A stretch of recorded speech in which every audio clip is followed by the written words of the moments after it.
کچھ دیر ماحول پر گمبھیر سی خاموشی طاری رہی۔ کبھی کبھی سارے الفاظ ہمارے اندر ہوتے ہوئے بھی ترتیب پانے میں بہت وقت لے لیتے ہیں۔ ویسے بھی کہتے ہیں غم، دکھ یا نقصان کی خبر کو بہت ناپ تول کر بیان کرنا چاہیے۔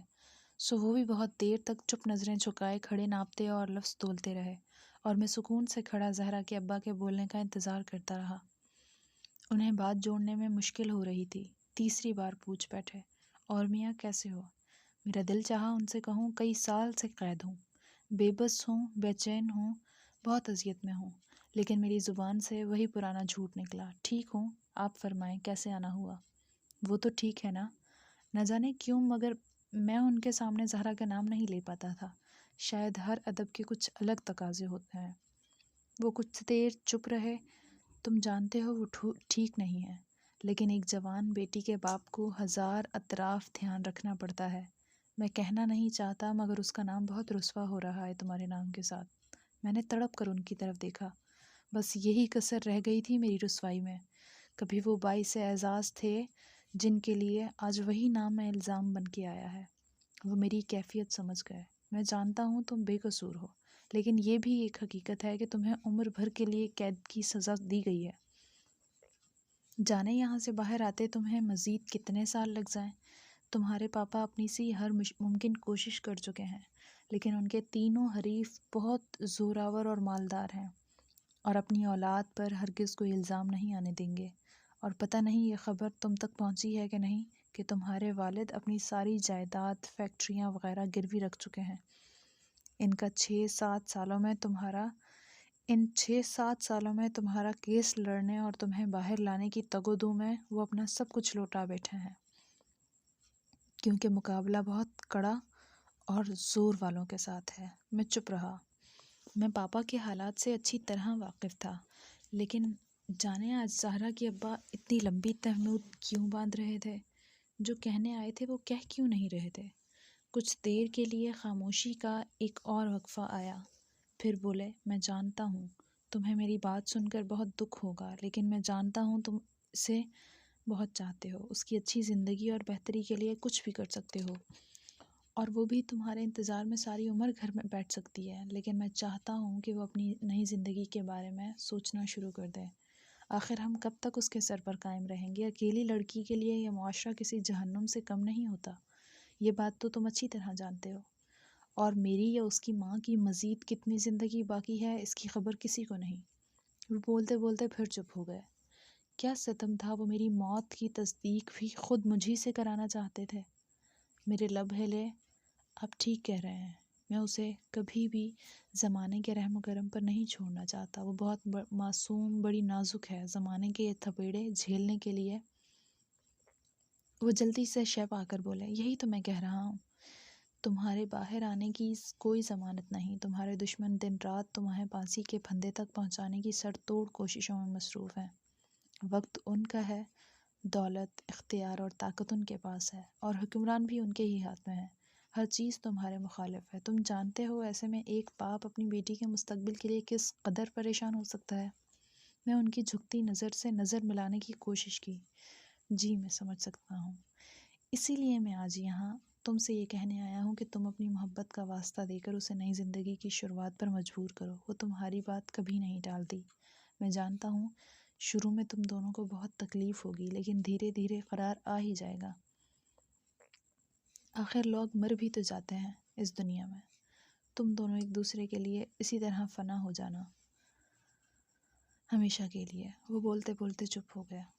کبھی کبھی تیر انداز کو یہ بھی پتہ نہیں چلتا کہ کب اس کے ترکش کے سارے تیر ختم ہو چکے ہیں، لیکن وہ لگاتار ایک ہی نشانے پر تاک ٹھیک تیر چلائے جاتا ہے، اور یہ جانے بغیر کہ اس کا پہلا چلایا ہوا تیر ہی اس کے شکار کے لیے جان لیوا ثابت ہو چکا ہے۔ زہرا کے ابا نے بھی اپنی کمان خالی کر کے ہی دم لیا۔ آپ جانتے ہیں ایسے حالات اور مواقع پہلے بھی کئی بار پیدا ہو چکے ہیں، لیکن وہ ہر بار ثابت قدم ہی رہی۔ پھر آپ لوگوں کو کیوں لگتا ہے کہ اس بار وہ میری بات مان لے گی؟ پہلے کی بات اور تھی، تب جیسا بھی تھا کبھی ہماری آس نہیں ٹوٹی تھی۔ ہر پل ایسا ہی لگتا تھا کہ تم لوٹ آؤ گے، اور تب سلطان بابا کی دعائیں اور ان کا وجود کا سایہ بھی تو تم پر گھنی چھاؤں کیے رکھتا تھا، لیکن اب تو وہ بھی نہیں رہے۔ تمہیں بچانے کے لیے۔ وہ ٹھیک کہہ رہے تھے۔ میری ہر امید، ہر آس سلطان بابا کے ساتھ ہی تو بندھی تھی۔ جب انہوں نے ہی میرا ساتھ چھوڑ دیا تو پھر کس سے شکوہ، اور کیسا شکوہ؟ آپ بے فکر رہیں، اب اگر وہ مجھ سے ملنے آئے گی تو میں اپنی پوری کوشش کروں گا کہ وہ آپ کی بات مان لے۔ وہ جاتے جاتے ایک لمحے کو رکے، آنکھیں بھیگنے کو تھیں شاید۔ جیتے رہو، وہ دعا دے کر تیزی سے پلٹے اور تیز تیز قدم اٹھاتے کمرے سے باہر نکل گئے۔ میں خالی سلاخوں کی دیوار کے پرے کھڑا رہ گیا۔ کتنی عجیب دعا تھی یہ، جیتے رہو! جیسے کوئی قاتل مقتول کے سینے پر خنجر اتارنے کے بعد اسے تڑپتا ہوا چھوڑ کر اپنے خنجر کی دھار سے خون صاف کرتے ہوئے جاتے جاتے اس سے کہتا ہے، جیتے رہو۔ میں ٹوٹے قدموں اور ہارے دل کے ساتھ اپنی بیرک واپس پہنچا تو دیگر 5 قیدی ایک نئے قیدی کو گھیرے بیٹھے تھے۔ عجیب و غریب سا حلیہ تھا اس کا لمبی جٹا دھاری زلفیں، بکھری لٹیں، بازو پر ایک گریوار رنگ کا دھاگا جس میں کئی تعویذ بندھے ہوئے تھے، گلے میں مالا، داڑھی مونچھیں بے تحاشا بڑھی ہوئی تھیں، سر پر پیچھے بالوں کی پونی بنائے وہ قیدی کی وردی میں کوئی سادھو دکھائی دے رہا تھا۔ قیدی مزہ لینے کے لیے اس سے مختلف سوالات کر رہے تھے اور وہ بھی بے فکر سا آنکھیں بند کیے چوکڑی مارے ایک خاص آسن میں بیٹھا سب کی الٹی سیدھی باتوں کا جواب دے رہا تھا۔ میں چپ چاپ دوسری جانب کی دیوار سے ٹیک لگا کر بیٹھ گیا۔ نئے قیدی نے ایک آنکھ کھول کر میری طرف دیکھا اور دیگر قیدیوں سے میرے بارے میں پوچھا۔ اسے بتایا گیا کہ میرا نام عبداللہ ہے اور میں قتل کے جرم میں یہاں عمر قید کاٹ رہا ہوں۔ سادھو قیدی نے حیرت سے میری طرف دیکھا۔ کمال ہے، یہ بھی کسی کی جان لے سکتا ہے۔ وہ سب دوبارہ اپنی باتوں میں مصروف ہو گئے اور رات ڈھلتی گئی۔ جیل میں انسان کے پاس وہ دولت سب سے زیادہ ہوتی ہے جو باہر کے آزاد لوگوں کے لیے ناپید ہوتی ہے، وقت۔ لیکن یہ دولت قیدی کے لیے کتنا بڑا عذاب بن جاتی ہے یہ کبھی کوئی نہیں جان پایا۔ سو وہ سارے مل کر اس وقت کے سنہری سکے کو باتوں کی آری سے رات بھر کاٹتے رہے۔ صبح ہونے تک نیا قیدی ساری جیل میں مشہور ہو چکا تھا۔ ویسے بھی کچھ لوگ اس فن میں یکتا ہوتے ہیں، فوراً لوگوں کی نگاہوں کا مرکز بن جاتے ہیں۔ اس کا نام اسلم تھا، لیکن وہ خود کو یوگی کہلوانا پسند کرتا تھا۔ ہمیشہ کسی یوگا کے آسن میں کھڑے، بیٹھے یا لیٹے رہنا اس کا شیوا تھا۔ صبح سویرے قیدی اسے دیوار کے ساتھ سر کے بل کھڑے دیکھ کر زور زور سے ہنسنے لگے، مگر اسلم یوگی پر ان کی ہنسی کا کچھ اثر نہ ہوا۔ اس نے اطمینان سے اپنی یوگا کی ساری مشقیں پوری کی اور پھر میرے سامنے آلتی پالتی مار کر بیٹھ گیا۔ بولتے نہیں ہو؟ کیا بولوں؟ کچھ بھی بولتے رہا کرو، ورنہ دھار تیز ہوتی رہے گی من کی، کاٹ دار ہو جائے گا بہت زیادہ تمہارا اندر وقت کے ساتھ۔ میں چپ چاپ اس کی مالائیں اور تعویذ دیکھتا رہا۔ وہ مجھے متوجہ دیکھ کر جلدی سے بولا، جیل کے بڑے صاحب سے خصوصی اجازت لی ہے پہننے کی، ان کے بغیر میرا گزارا نہیں۔ اسلم یوگی نام ہے میرا۔ یوگی نے ہاتھ بڑھایا۔ مجھے عبداللہ کہتے ہیں۔ اصل نام کچھ اور تھا۔ تبھی وہ مسکرایا۔ نام سے فرق نہیں پڑتا، مجھے بھی لوگ اب یوگی کہتے ہیں۔ ماں باپ نے کچھ اور نام رکھا تھا۔ ویسے میرا اپنا ماننا یہ ہے کہ ہمیں زندگی میں ایک بار ہوش سنبھالنے کے بعد اپنا نام اپنی مرضی سے رکھنے یا بدلنے کی اجازت ہونی چاہیے۔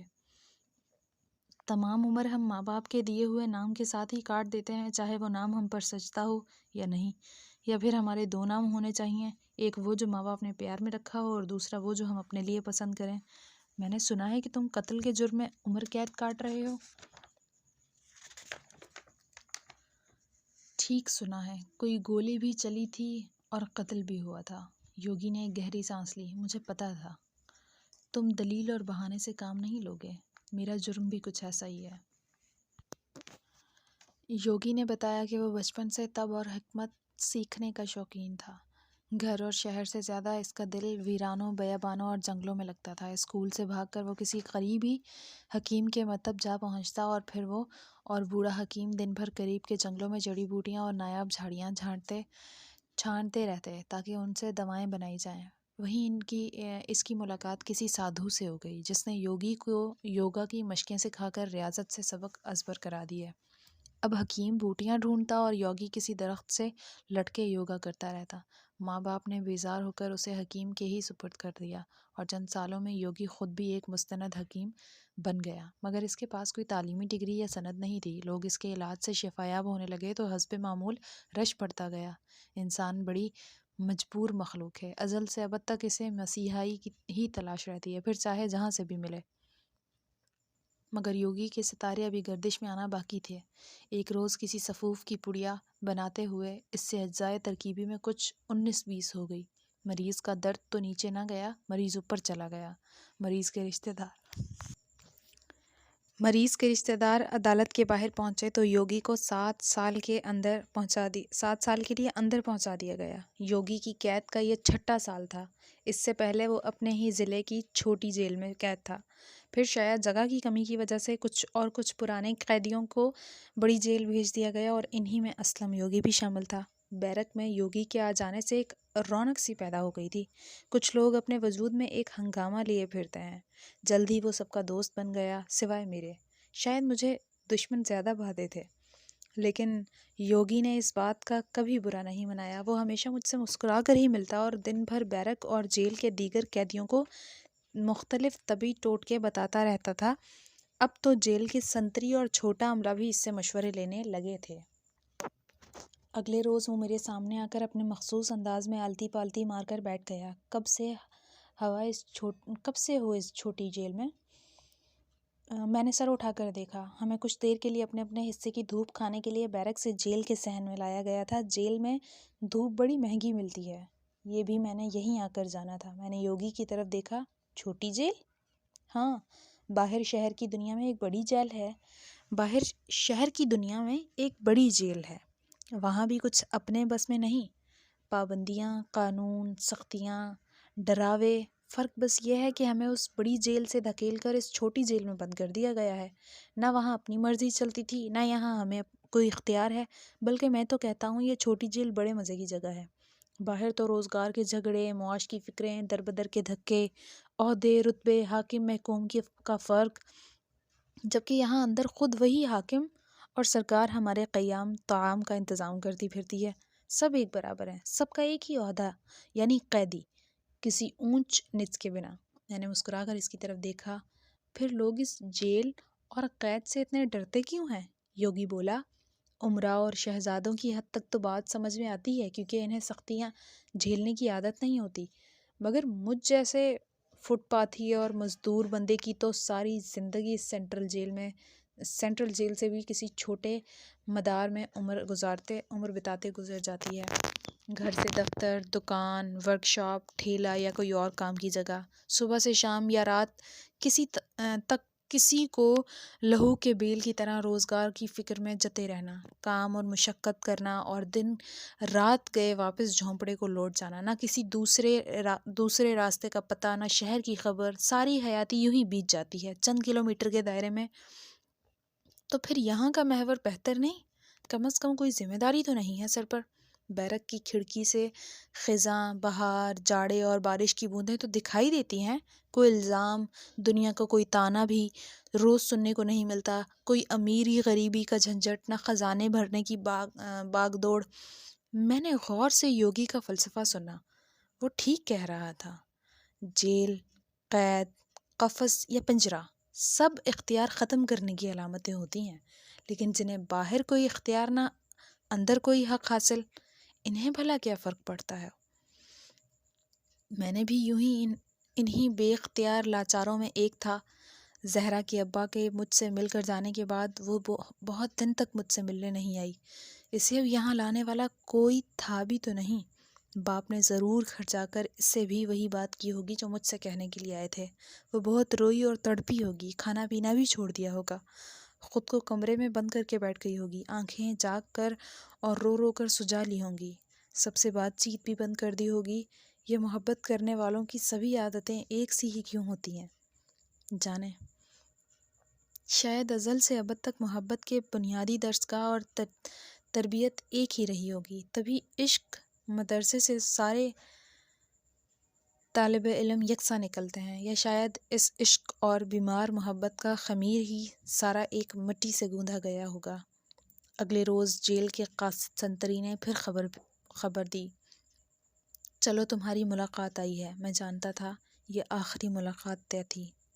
میں دھڑکتے دل کے ساتھ زندان کی جالیوں کے پاس پہنچا۔ وہی مخصوص خوشبو، وہی مہکتا سایہ، وہی ہالہ نور، وہی دو جان لیوا آنکھیں، کپکپاتے لب ہلے۔ کیسے ہو صاحب؟ تمہیں دیکھا ہے تو اب ہوں، جانے ٹھیک ہوں یا خراب؟ تم سے پہلے تو نہ ہونے کا احساس ہی نہیں تھا، اب خود سے پوچھ کر بتاؤں گا کہ کیسا ہوں۔ اس نے تڑپ کر میری طرف دیکھا۔ بہت ستاتے ہو۔ کچھ دیر تو ہم دونوں ایک دوسرے سے بنا لفظوں کے ہی بات کرتے رہے، پھر اس نے دھیرے سے پوچھا، ابا آئے تھے یہاں؟ ہاں، حکم سنا گئے ہیں کہ عشق کی حد سے باز رہو، اور تمہیں بھی دیس نکالا سنا دوں۔ زہرا رو پڑی۔ پتہ نہیں انہیں کیا ہو گیا ہے، پہلے تو ان کا دل اتنا سخت نہیں تھا کبھی۔ ان کا دل سخت نہیں ہے، تبھی تو وہ تم سے یہ سب کہہ رہے ہیں صاحبہ۔ محبت کا امتحان ہے، پورا تو اترنا ہوگا۔ اس نے سر اٹھا کر میری طرف بے یقینی سے دیکھا۔ تم بھی یہی کہہ رہے ہو؟ میں کب آتی ہوں بھلا تم سے ملنے؟ صرف مہینے بھر میں 1 یا 2 مرتبہ؟ اس سے بھی یہ سب لوگ روک رہے ہیں مجھے۔ آج میں کس مشکل سے ڈرائیور کے ساتھ آئی ہوں۔ میں نے اس کا سوال سنا۔